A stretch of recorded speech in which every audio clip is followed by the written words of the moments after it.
గణపతయే నమః. ఓం గురుభ్యో నమః. శ్రీ వాసవి మూలమంత్రము. ఓం హ్రీం శ్రీం క్లీం ఐం గ్లాం వం వాసవి కన్యకే మహ్యం సర్వ సౌభాగ్యం దేహి దేహి స్వాహ.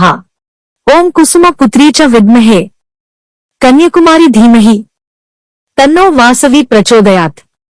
శ్రీ వాసవి అమృతకలశం. శ్రీవాసవి కన్య పురాణగాథ. 4వ అధ్యాయము. 1. 102 వైశ్యగోత్రజుల అపరార్క మునిని దర్శించుట. ఈ విధముగా భూలోకమును చేరిన 102 వైశ్యగోత్రజులు అపరార్క మహామునిని దర్శించిరి. వారు దుఃఖభరితులై, ఓ మునిచంద్రమా, మేము మీవంటి యోగపురుషుల సేవాభాగ్యమున దివ్యత్వము నుండి 3 లోకములను స్వేచ్ఛగా సంచరించుచుంటిమి. కాని అవి ఈనాడు మాకు దూరమైనవి. త్రిమూర్తులను సేవింపని మా జన్మ ఎందులకు మాకు జీవితముపై ఆశ నశించినది. అంతేగాక భూలోకము అన్యాయ అధర్మల నిండిపోయినది. ధనార్జనకై చేయరాని పనులను చేయుచున్నారు. మధు మాంస భక్షకు లైనారు పరస్త్రీలను రమించుచున్నారు. గౌరవ మర్యాదలు, పూజలు, క్రతువులు నశించినవి. ఇట్టి నరకలోకమున మేము బ్రతుకలేము. ఇంతకంటే ఏ అడవుల యందునో రాయో రప్పగానో పడియుండుట మేలని వాపోయిరి. ఓ అయ్యలారా, ఆవేశపడుకుడు. భూలోకము కేవలం నరకప్రాయామే కాదు. పుణ్యాశ్రమములతో ఋషులు పుణ్యక్షేత్రములు వెలసి నట్టి వేదభూమి. అద్భుతమో శిల్పములు మనస్సునకు ప్రశాంతి నిచ్చు ప్రకృతి సౌందర్యములతో అపర స్వర్గము రీతి రాజులుచున్నది. యద్భావం తద్భవతే అన్నట్లు ఎవరు ఏ భావమున చూచెదరో వారికి ఆ విధముగానే కనిపించును. దేవాది దేవతలు సైతము భూలోకమునకు వచ్చి తపస్సులు చేసి కోర్కెలను సాధించుకొనుచున్నారు. మరికొందరు శాప విముక్తులో చున్నారు.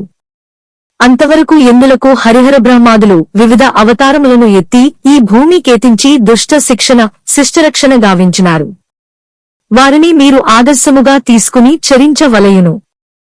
అంతేగాని ఇట్లు అధైర్యమును నొందకూడదు.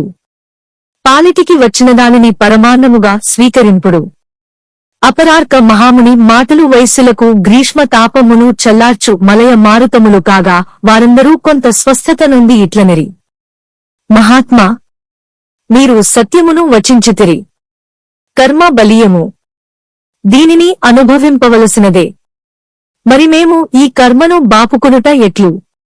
మరలా మాకు త్రిలోకాధిపతులను సేవిస్తూ మునపటి దివ్యత్వము పొందుటకు తగిన తరుణోపాయమును చెప్పుమని వేడిరి. 5. అపరార్క ముని ఈశ్వర సాక్షాత్కారమును గురించి బోధించుట. నాయనలారా, శ్రద్ధతో అలకింపుడు. మొదట మీరందరూ భూలోకమున వెలసియున్న పుణ్యతీర్థములను క్షేత్రములను దర్శింపుడు. తర్వాత బంగారుతోగాని మట్టితోగాని శివలింగమును చేసుకుని సూర్యదేవునికెదురుగా నిలబడి ఎడమ ముంజేతిపై శివలింగము నుంచుకొనవలెను. మొదట గణపతిని ప్రార్థింపవలయును. పిదప లేత బిల్వపత్రములు, నందివర్ధనపు పూలతో శివపంచాక్షరిని జపిస్తూ పూజించి ధూప దీప నైవేద్యములతో పూజను ముగించవలెను. ఇదియే శివపార్థివ పూజ. ఇది పరమ దివ్య రహస్యమైనది. ఇది ఈప్సితార్థముల ప్రసాదించును. ప్రస్తుతము మీరు దివ్యత్వమును కోల్పోయి పామరులైనారు. అందువలన ఇదే మీకు పంచాక్షరీ మంత్రమును ఉపదేశించుచున్నానే వారికి మంత్రోపదేశము గావించెను. ఆ విధముగా వైశ్యులను దీవించి అపరార్క ముని తపోభూములకు వెడలిపోయెను. ఓం తత్సత్. 4వ అధ్యాయము ముగిసినది. జై వాసవి.